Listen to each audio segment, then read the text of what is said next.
muito bonito ver um texto, um trabalho, uma pesquisa nossa ir para o mundo, assim, virar uma outra coisa, um objeto, né? E quero agradecer ao meu orientador, Peter, né? Esse trabalho, ele vem, ele é resultado da minha dissertação de mestrado, que foi feita no Núcleo de Estudos da Subjetividade, no Departamento de Psicologia Clínica da PUC São Paulo. E também agradecer ao Percy, professor que está aqui hoje, que fez parte da banca, junto com a Zoe Anastasakis e Jorge Mena Barreto, que foram interlocutores fundamentais na criação desses textos.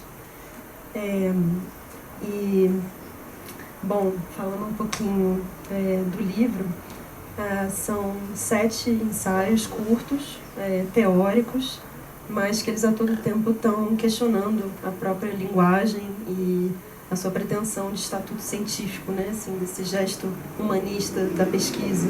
Então, são textos que também flertam com a poesia, né? Com os limites das palavras, da linguagem, com as ambiguidades, com as impossibilidades de dizer tudo, de traduzir tudo, e com as possibilidades também de dizer coisas muito confluentes, com nomes e histórias inteiramente distintas, né?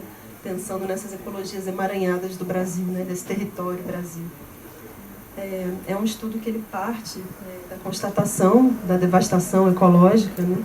E social do presente, essa conjuntura de crises da modernidade, né? Como a gente tem chamado de crise da modernidade ocidental, e dessas categorias coloniais que nos foram legadas, né? Essas categorias de representação. E rumo a pensar com as nossas matrizes de regeneração, né? Então, o livro ele começa assim, com uma associação dadivosa, né, que é essa pulsão que a gente, né, pode pensar na psicanálise como um discernimento, né, uma ética, uma saúde, e a pulsão na agrofloresta, na agroecologia, que é essa perturbação que gera um novo início, né, assim, um recomeço da sucessão ecológica.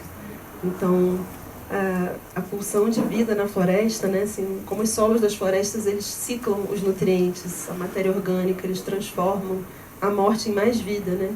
É um movimento espiralar de organização e de metamorfose da matéria.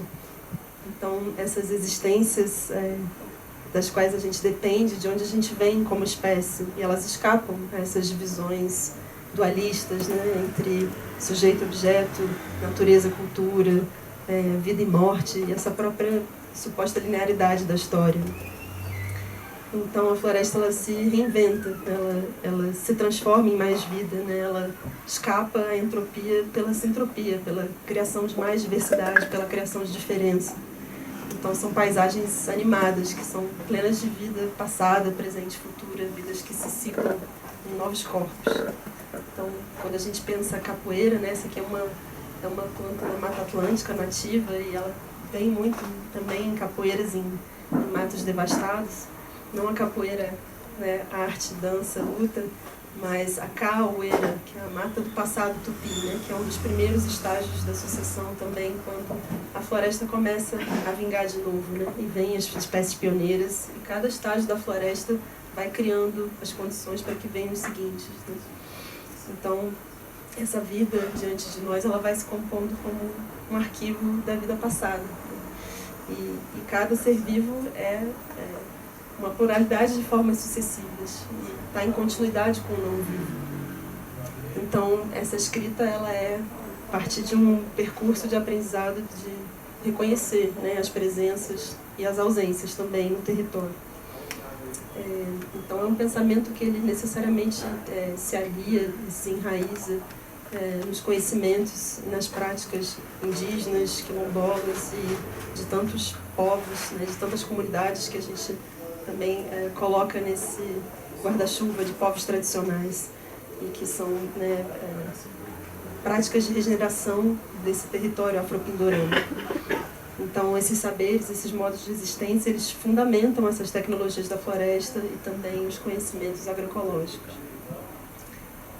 Esses textos eles foram escritos entre 2020 e 2022, em plena pandemia, né, e governo Bolsonaro, genocida, Então, são textos escritos também em luto e em luta, né, num contexto também de uma organização política no nosso município, onde eu vivo, em Santo Antônio do Pinhal, onde a gente organizou e elegeu um mandato popular legislativo, enquanto também aprofundava a prática da agrofloresta no coletivo Caeté, né? Eles não falam diretamente dessas experiências, mas eles são tomados, né, pelo vigor, pela revolta dessas caminhadas coletivas. E são também textos que eles conversam com traduções que eu fiz nesse momento, né, nesse período,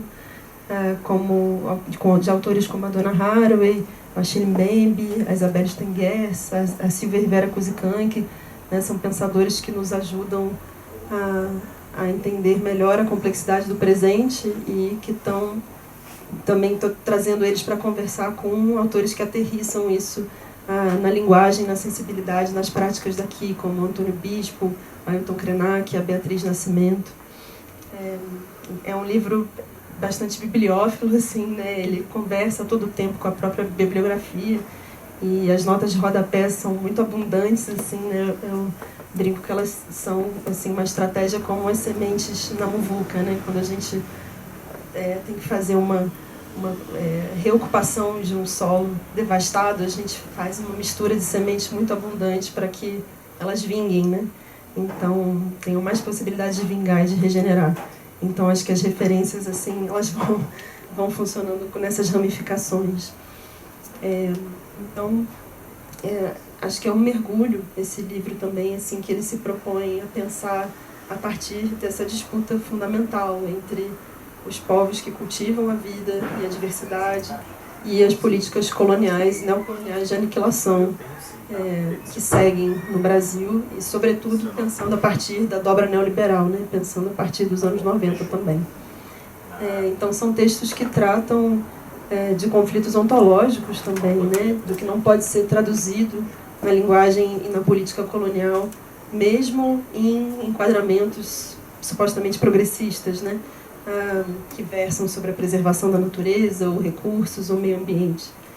Então, é um impulso que ele ruma para uma imaginação política e de território radical, que é necessária para a gente romper com os ditames do capital e para participar dessa reabilitação de economias e ecologias emaranhadas.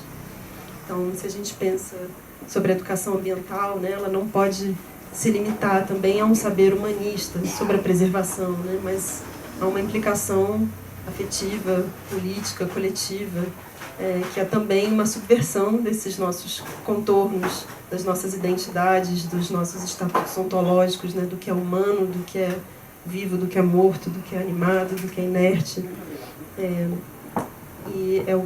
Tem a ver com o que também o Malcolm Ferdinand vai chamar de uma dupla fratura ambiental e colonial da modernidade.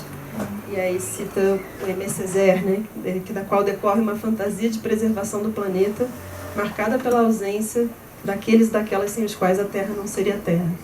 Não é possível a gente pensar, né, natureza, meio ambiente, regeneração, sem pensar nessas disputas ontológicas fundamentais e nessas lutas pela terra dos povos do Brasil.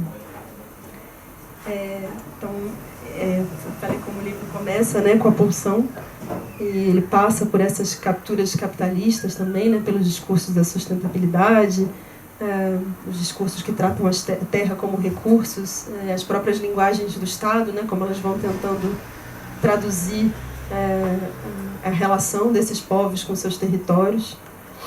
E ela aterriza no último texto, num texto chamado Sementes, né, e hoje eu trouxe aí também algumas sementes crioulas, né, sementes de feijão divino e alguns pinhões que eu coletei ontem também, que já estão menorzinhos, que já está saindo da época. E esse texto ele vai conversar com os legados botânicos afro-indígenas e as sabedorias, as soberanias, na verdade, né, territoriais, hídricas, alimentares desses povos. E se a gente pensar junto com outras matrizes, né, as religiões de matriz africana, as espiritualidades indígenas também são espécies que extrapolam, né, suas propriedades biológicas, elas têm outros metabolismos que estão em jogo. Então, concluindo, né, são textos que se aprofundam em temas muito diferentes a partir do estudo da história ambiental e da ecologia política do Brasil e das suas matrizes diversas. Então,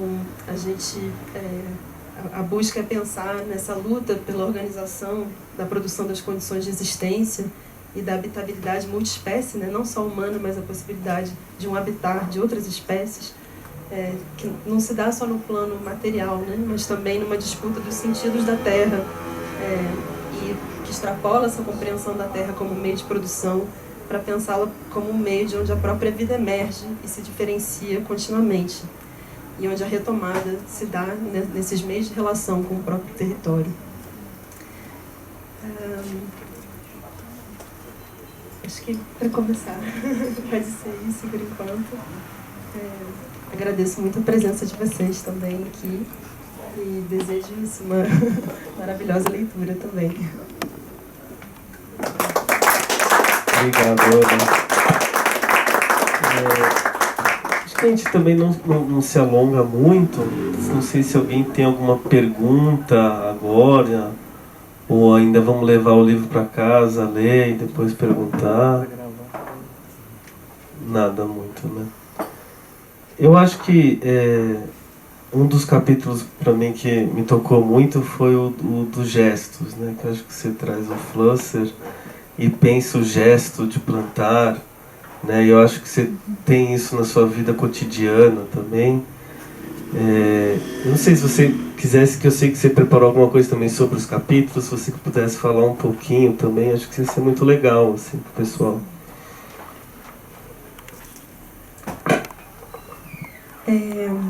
Esse, acho que é o 5º ensaio, né? Se chama Gestos, e ele parte dessa leitura de um ensaio do Wilhelm Flusser, que curiosamente não está traduzido em português, é um livro chamado Gestos, e a edição em português ela tem uma série de gestos, mas não tem o gesto de plantar, que está só, eu encontrei em inglês.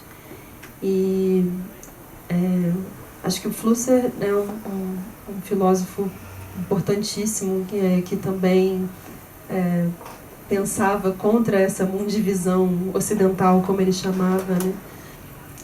Mas, curiosamente, nesse ensaio do gesto de plantar, ele acaba repetindo o que ele queria fugir, assim, dessa dualidade entre sujeito e objeto. Ele acaba reafirmando o plantar e a agricultura dentro desse único caminho, assim, linear do progresso, né? Como se houvesse uma única origem da agricultura, e essa agricultura que é necessariamente associada ao Estado, à guerra, um pouco como a gente é contada dessa história da agricultura. E se a gente pensa no Brasil, temos muitas outras matrizes, inclusive que estão nesse limiar, né, da coleta e do semear. Então, a própria floresta é isso, né? A gente sabe que a floresta amazônica foi plantada pelos ancestrais dos Guaribe, né? Então, de tantos povos, Pano, Tucano. Então, são povos que criaram seus meios e suas, né, como diz o mestre Nego Bispo, a biointeração, né? A arte de manter os peixes nos rios, de manter os alimentos nas florestas. Então, eu converso, né, com o Flusser nesse texto, porque ele faz uma condenação quase do gesto de plantar, né? Como se o gesto de plantar fosse transformar o inesperado em esperado, como se fosse um gesto de tirânico, assim, sobre o solo, para pensar junto dos povos Wayampi, né, do povo Wayampi no Amapá, e nesse estudo da Joana Cabral de Oliveira, que é uma antropóloga que também tem um livro maravilhoso sobre essas outras formas de agricultura e o que ela chama de um contínuo entre a roça e a floresta. Ela vai falar de um gradiente, aldeia, roça, capoeira, floresta.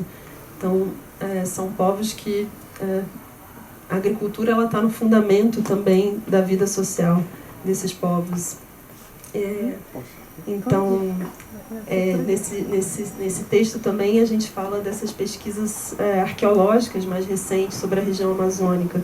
Então você tem os solos antrópicos, as terras pretas, os sambaquis, que são esses artefatos vivos, né? São resultado dessas intervenções longevas, milenárias dessas comunidades nos seus territórios. Então, assim como a araucária, né? Se a gente pensar também algumas... A gente sabe que a araucária lá onde a gente está aqui, na alça lá da Mantiqueira, no sudeste, ela foi levada também por, né, povos descendentes também dos povos G, dos povos macro-G. Elas foram plantadas por essas pessoas nos peabirus, plantadas também pelos animais, né, pelas gralhas, pelos pássaros que escondem os pulmões.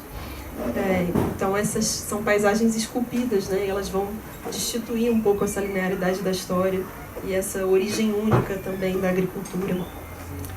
Para pensar, né, inclusive, né, a Manuela Carneiro da Cunha vai falar numa antidomesticação, né, que aqui os povos indígenas, eles se codomesticaram com muitas espécies ou antidomesticaram muitas espécies, que se a gente pensar na castanha do Pará, por exemplo, né, que é uma espécie que só pode ser plantada por humanos e um outro animal, né, a presença dela, a onipresença dela na Amazônia, ela mostra isso, né, como ela foi sendo cultivada ao longo de milênios. Então, o gesto de plantar está em continuidade com esse gesto de semear, de coletar, de comer. E a agricultura, ela não precisa necessariamente ser a monocultura e o latifúndio e a guerra, né, que é essa associação mais comum que é feita, né, sobre a agricultura. Legal, Ana, obrigado. Eu acho que, não sei se apareceu alguma questão para alguém, se quiser, por favor, fique à vontade. Eu acho que lendo o livro da Ana, eu percebi um caráter muito forte de denúncia, mas ao mesmo tempo criar possibilidades, né, para você pensar, conversar com outros autores e autoras e encontrar outros meios, vamos dizer, de fins de mundo, vamos dizer assim, né? Isso me pulsou muito, assim. Eu não sei se quer comentar um pouco sobre isso ou alguma coisa de outro texto, né, que você se sinta mais à vontade, mas me veio muito isso, a denúncia, mas ao mesmo tempo essas outras possibilidades que estão na nossa frente, que a gente coloca nessas redes e começa a pensar, né, esses outros modos de viver, né, que às vezes a gente não espera. Esse capítulo mesmo dos gestos, ele abre muito para a gente ver que realmente a floresta é cultivada há muito tempo e a gente está há muito tempo não percebendo isso ainda. Acho que você põe isso, mostra isso para a gente com um diálogo incrível com outros autores e autoras. Assim, acho que são muitas referências que aparecem ali, que é um livro que você sai daqui querendo, assim, ir atrás dessas outras referências e descobrir onde que elas estão, querer conversar com elas também. Se você quer falar um pouco sobre isso. Eu estava pensando também, enquanto você estava falando, dessas estratégias vitais das araucárias, né? Porque eu acho que é justamente o desafio do nosso tempo também é pensar essa simultaneidade, né, da extinção e da regeneração. Então, eu fui olhar para as araucárias, né, que são esses seres longevos, né, que têm esses ancestrais de milhões de anos, de quando os continentes eram unidos à Pangeia, e hoje estão lá figurando como espécies em alto risco de extinção, né, com previsão de serem extintas daqui a talvez 30, 40 anos, uma coisa assustadora, assim. Mas elas ainda abundam, né, em muitos lugares, e a gente sabe que isso, nessa alça do território, elas foram plantadas por esses povos, né, pelos povos Gis. Então, acho que também para pensar, né, a devastação e a continuidade depois do fim, né, eu acho que a poesia também nos ajuda, né, assim, a talvez extrapolar os limites da linguagem, entender também que a nossa ordenação de linguagem e jurídica, ela é muito limitadora, né, estava falando em relação a essa legitimação do Estado, né, dos territórios quilombolas ou dos territórios indígenas. Se a gente pensar, né, o mestre Nego Bispo fala muito isso também, de como o Estado ele vai buscar traduzir essas outras relações com o território, né, pelo regime de posse ou pelo regime de propriedade. São reduções, né, desses modos de existência. Então, acho que né, há tanto por conhecer ainda, né? E acho que nesse texto do Curi,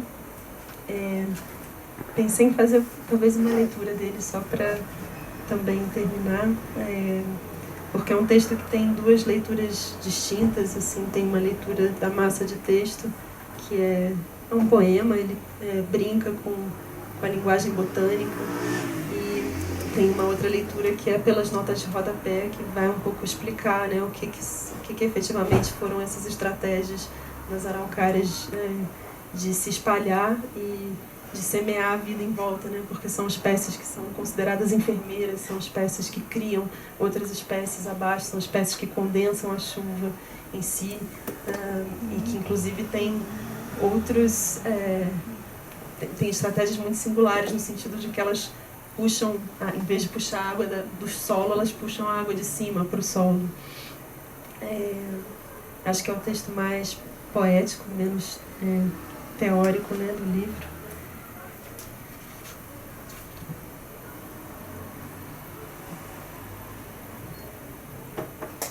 É mais curtinho. É manhã.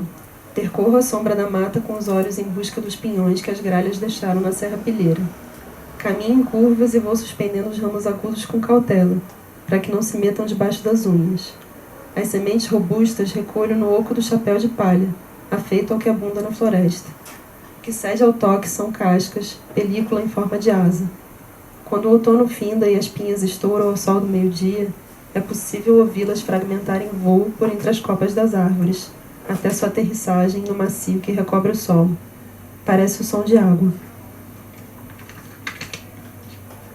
As araucárias são mais antigas do que as flores.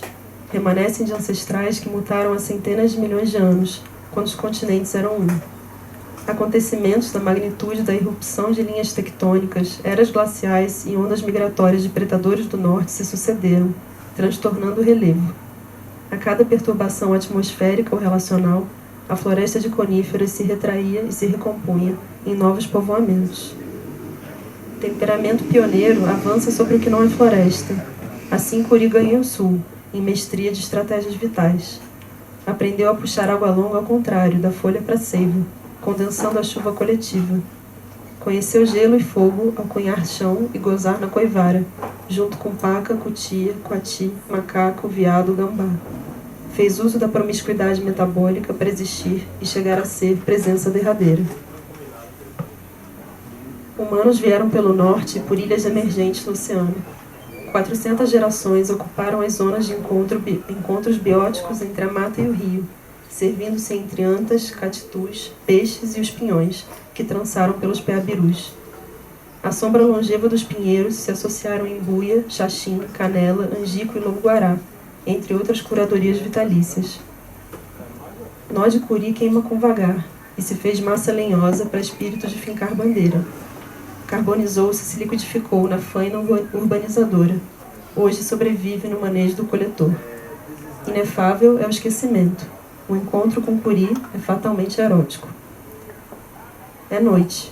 Os pinhões que não foram para a terra serão torrados sobre ferro em brasa. Há diferentes modos de comer iba, artifícios que a sazonalidade alimentar caipira cultiva. Costuma abocanhar a semente cozida ainda quente, equilibrando-a pela base com os dentes da frente, o polegar e o indicador, numa espécie de mudra ou beijo. Então mordo incisivamente, até que a semente rompa da casca e seja expelida como um óvulo diretamente sobre a língua.